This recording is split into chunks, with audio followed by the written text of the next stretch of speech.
Covix. Yan. Bale pag pinindot mo siya ng isa, yun na yung alarm niya.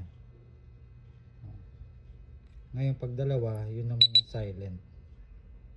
So ito yung tunog niya kapag ka a-alarm na siya. Ayan, isang tunog lang yan.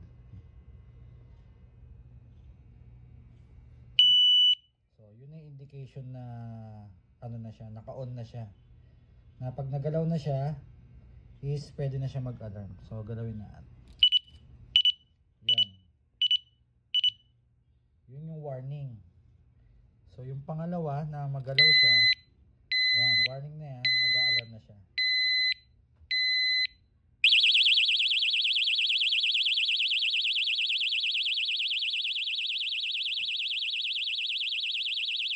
So ikakabit ko na siya dito sa NMAX. So yan, pipress ko lang ng konti pero hindi ko didiin. Yan, pag narinig ko yung dalawa, matik, kasunod na yan yung isang tunog, yung 1 beep. Yung 1, yun na yung lock. Number 2 is silent. Ayan, ganyan na itsura. Dito siya kumakain.